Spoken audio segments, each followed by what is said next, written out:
bare bones to rank any higher on the list. I can't really Yep. point out too many Hello. obvious flaws with the map, but there's also Restart really nothing that the stands out stream as because being particularly exciting. Nuketown released at the same time of all of the Green Run survival maps, and personally I've always viewed Town as being the far superior launch Black Ops 2 survival map. A lot of people tend to dislike how random the perks are, but I mean personally, I've always kind of liked the fact that you never know which perk you're going to get when. It only adds a little bit to the replayability of the map. The main thing for me that holds Nuketown back from being at the same standard as some of the other smaller maps is the layout. While some would argue that Nuketown's layout for a fun, challenging experience, I always thought the layout of Nuketown was fine for multiplayer, but always felt more like a gimmick in zombies than an actual map. Blood of the Dead. As someone who loves complicated Easter egg quests, even I acknowledge that Blood of the Dead takes it way too far. Blood of the Dead did its job at being an expansion of the classic map Mob of the Dead, and Treyarch really was able to turn it into its own experience, and nothing about Blood feels like Mob, which is a good thing. But the actual problem with the map here lies with a lot of the design choices for Blood itself. If you want to see me talk about Blood of the Dead in length, I actually made an entire 20 plus minute video that will be linked in the description. Nocturne Toten. The map that started it all doesn't have enough to keep you entertained for more than a couple playthroughs. Although it's always hard putting the first of anything this far down in a listicle. If Treyarch never would have took this risk on a little side project, then we would have never had the mode that we know and love today. And that little side project, it all started right here on Nocturne Toten. The problem is the first Zombies map isn't all that replayable, especially going back now to play it. I like a good bare bones survival map every once in a while. Dive into 888 Casino, because it's made to blow minds. It's made to unwind. It's made to feel at home.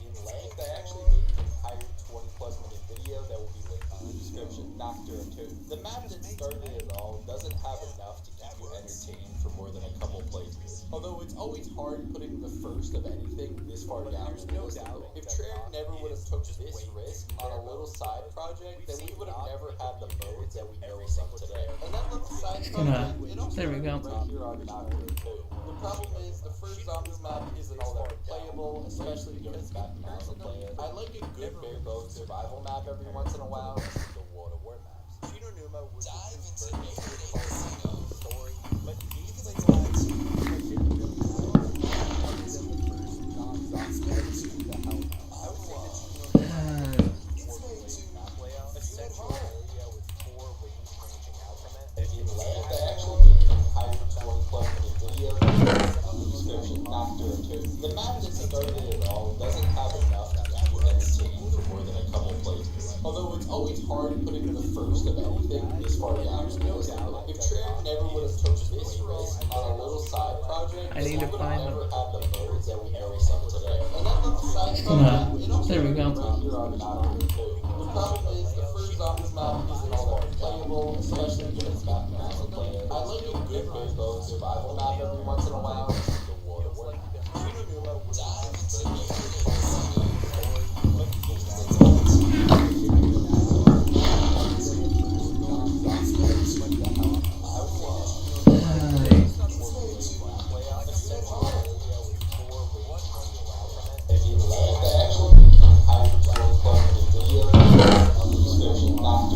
the map that started it all doesn't have enough to keep you entertained for more than a couple playthroughs. Although it's always hard putting the first of anything this far down in the listicle. If Treyarch never would have took this risk on a little side project, then we would have never had the modes that we know and love today. And that little side project, it all started right here on Nocturne Toten. The problem is the first Zombies map isn't all that replayable, especially when it's back now to play it. I like a good bare bones survival map every once in a while. The World of War.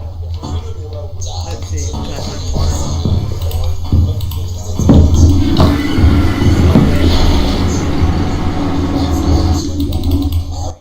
very quickly. It's pretty much impossible to hear anything, and when you're in the outside areas, you pretty much lose all sense of precise movement, which for me doesn't really make for a fun experience. No Man's Land was a very good idea, and I wish they would have brought some aspects of it back more over the years. It's also impossible to talk about Moon without mentioning the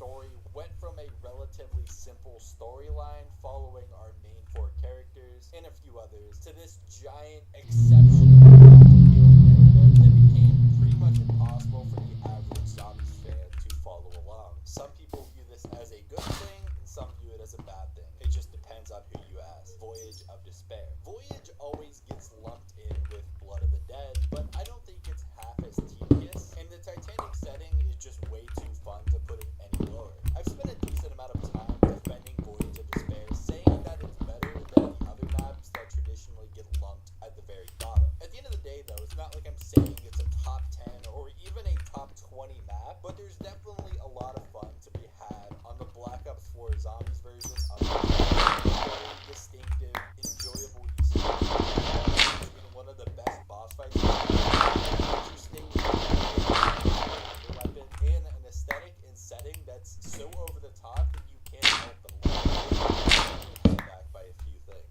The overwhelming variety of different zombies types can only serve to annoy you and cause for what feel like unwarranted downs. Map layout with several fast travels that are a little unintuitive, and mainly the main thing holding back all of Black Ops 4 Zombies, the engine itself. Ascension. Ascension added 2 of the most iconic perks in Zombies history, but the actual gameplay of the map is very repetitive. Ascension aged like sour milk, and most people in the Zombies community won't deny that. There was a time where Ascension was considered by many to be the best Zombies map ever made, but times have changed. There's not a ton to do on the map, and even the worst Zombies player can hop onto Ascension and get to any round they desire. For me, there's just not enough replayability to make me want to go back and play this classic Black Ops 1 map. It did serve its purpose for the time that it came out. If you're someone who can still have fun by hopping on Ascension and running trains on the lunar pad with a thunder gun, by all means, you keep doing you and we can agree to disagree. But I'd personally rather actually have things to do when I'm playing a video game. Firebase Z. Firebase Z's layout is solid, but atmosphere-wise, it is very drab and boring. If you can get over the fact that Firebase Z setting might be possible place for a Zombies map, then maybe you view this map a little differently. The Ray K is a fun variant to the traditional ray gun, and yes, it functions very similarly to the Gorod Krovi Mark III, but it feels just different enough to separate itself, and it adds a lot to the experience of the map. The Easter egg is good, other than the obvious mimic stat, that still gives me nightmares to this day. It ends with the Orda boss, which is almost comically easy. I would say that Firebase Z suffers from the Cold War problem, that it feels like the only reason to go back and play it is to just grind for camos, which to me is an indicator that the map itself is just not up to the same standards as those higher on the list. Forsaken. Forsaken brought us the crazy ending to Cold War Zombies, a fantastically OP wonder weapon, very fun and interesting side quests, but its bad map layout and a lot of quests prevents me from putting it.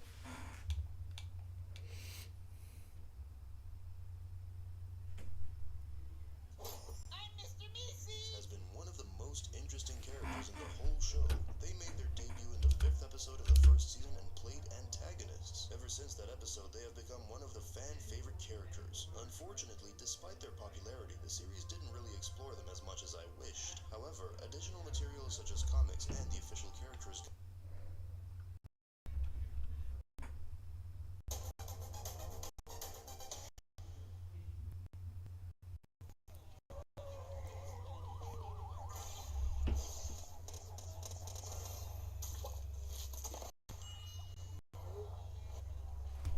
There we go.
enters the back room somehow. Take this kid, for example. This 11-year-old named Billy. Do you think Billy could survive the infinite labyrinth that we all know and love? This is a question that a lot of people have been asking those backroom shorts YouTubers, and all of them give terrible answers. Positive things will happen. Firstly, most of the levels will be really safe. They say that the backrooms will be easier or the entities will be nicer. So I'm here to explain what actually would happen if a kid did get sent to the backrooms. For this video, I'm going to be sending Billy.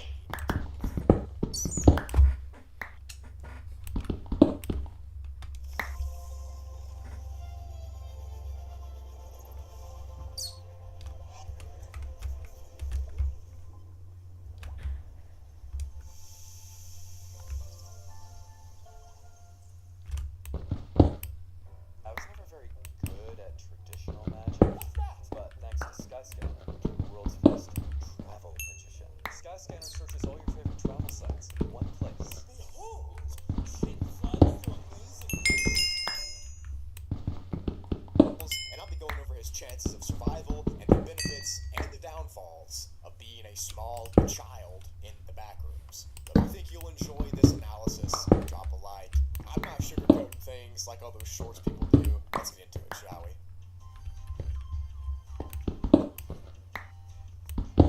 So glitching into the backrooms is never a fun thing to do or think about, right? Most of the time when people think about no clipping, they imagine, I guess, like older teenagers or adults no clipping. But if people those ages can glitch into this place, you know, what's stopping children from doing so as well? For the sake of this video, I'm going to go over what I think would happen to Billy if he got sent to level 0, level 11, the pool rooms, and level fun. And I picked these levels because most of y'all know everything about them, and you'd understand the analysis more that way. Alright, so let's get into this hypothetical situation, shall we? Before I do, let me know in the comments if you think Billy's surviving or not.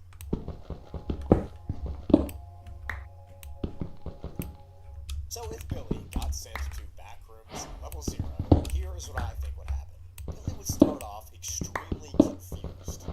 Probably would freak out and start crying a little bit, as 11-year-olds do. They'd be horrified that they have no one that they know with them. Mom, their dad, their siblings, nobody's there. I'd say they'd be this way for around 30 minutes to an hour. They'd be freaking out and hyperventilating and stuff. But after that, I think Billy would start to walk around and try to see where his surroundings are, try to gauge where he's at. While walking around the labyrinth of level 0, Billy might stumble upon an entity. Now, if Billy did run into an entity, a few different things could occur. Now, if we're assuming that an average 11-year-old boy is around 4.6 feet tall, or 143 centimeters, then they'd be a much smaller target. They might actually be too small to even be considered prey, as well as they'd probably just be able to run right under the eye line of the entities that are here, so they might not even be able to see them. A lot of these people that upload the shorts about this say that the level would be easier for them, or somehow the entities would be less dangerous, or the environment would be easier. But as I've said before in this video, that's just not true, man. That doesn't make any sense. The level would be the same as it is for everyone. But the kid would have the advantage of being smaller and unassuming and less hostile looking. So being small is good for entity attacks, but it's also good for stealthy walking and exploring, because entities would be way less likely to hear a little kid running around than a full-grown loud adult. And if the entity did somehow see Billy running around the backrooms, he would be able to hide in smaller little crevices and go through smaller doorways and go through smaller corridors that entities and adults might not be able to fit in. There also would be several disadvantages of Billy being in level 0. One bad thing is that there's no way Billy is as strong as an adult or as fast, which means, you know, they run slower and they couldn't fight anything off if we jumped on them. And that is the main disadvantage of being a kid in level 0. You can't really run that fast, you can't climb as tall because you're not as tall yourself. Like I said, on the other hand, it would be easier for Billy to slip into cracks between walls or small holes or small doorways, or crawl through something to evade entities and other dangers. So do I think 11-year-old Billy could survive and make it out of level 0 onto level 1? I think they could. I think Billy's got this. I think at the end of the day, he could probably survive if he figured out how to no-clip. As long as he wasn't crying like a little baby, then I think he'd be fine.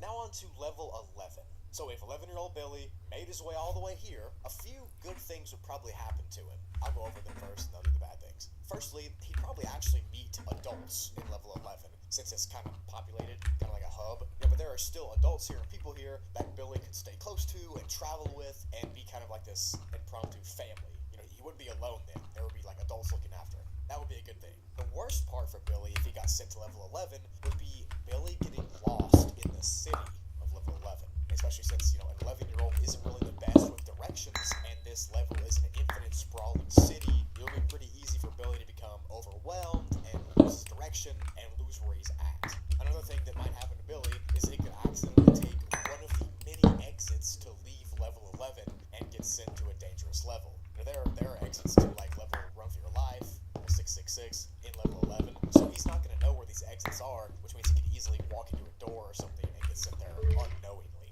So do I think Billy could survive level 11? Yes and no. I think if Billy finds people and a safe environment to stay in with those people, I think he'd be fine. But I think if you drop Billy alone in the city, in a far outer rim of the city where there's nobody at, and just, you know, entities, I think he would get lost in the infinite expanse of concrete.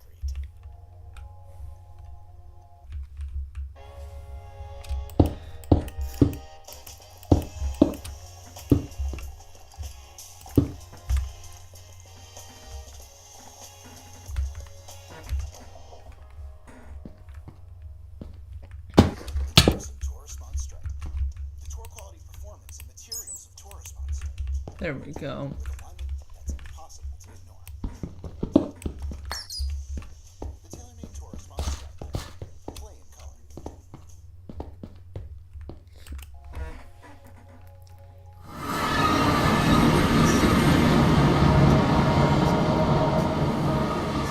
This level is actually one that I think a kid could probably legitimately survive fairly easily. If Billy can swim, he'd probably have a really fun time here, you know, swimming around. Plus, he could drink the almond water, which would sustain him for food and water forever, pretty much. And it's literally all over the place. It wouldn't run out. Plus, there's not really any bad things. Well, the main part at least. But that does lead us to the part of the pool rooms where Billy might not be able to make it through. So the pool rooms, as you all know, is chock full of a ton of sub-levels and sub-layers. You know, places with dangerous entities and environments that you can find yourself in before you even know what hits you. Like the deep end, for example, or the purple pool rooms, or the drain pool rooms. All of these sub-levels are very bad news for anybody, but especially Billy.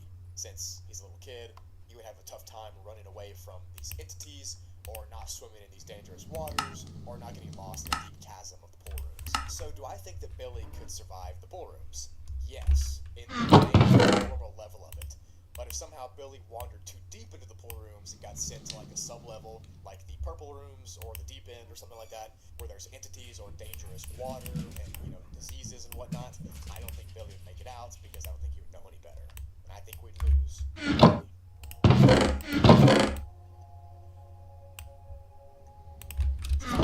What if Billy gets sent all the way to level fun? The home of the party-goer entity, human meat cakes, and just a grand old time. I'd say if Billy woke up here, he would notice the calm colors of the birthday tables and the balloons and the hats and the cakes, and he would probably actually feel comfortable more than any other level that I've played.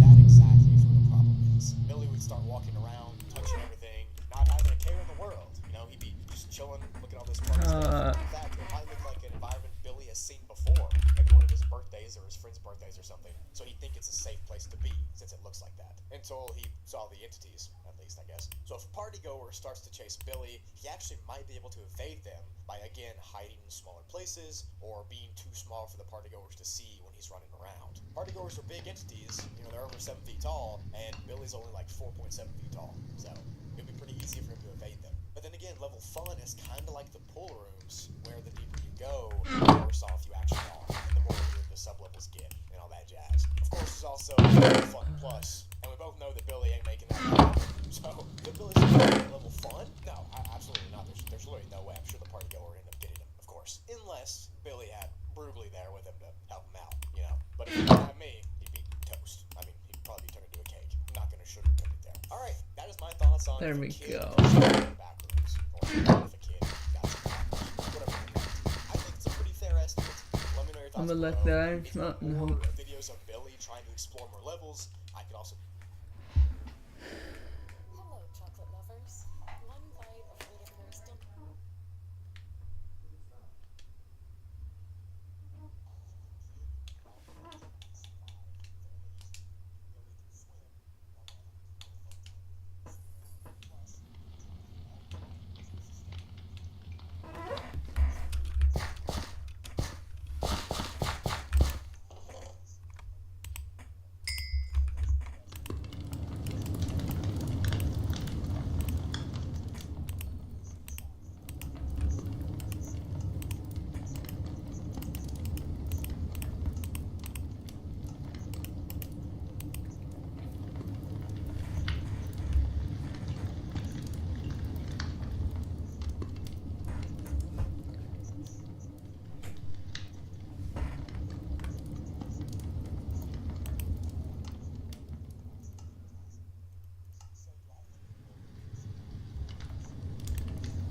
This isn't fun.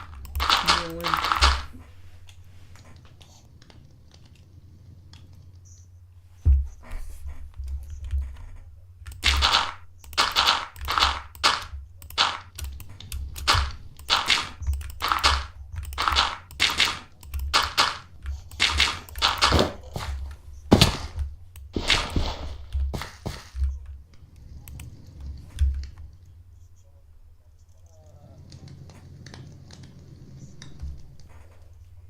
Hmm.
This is what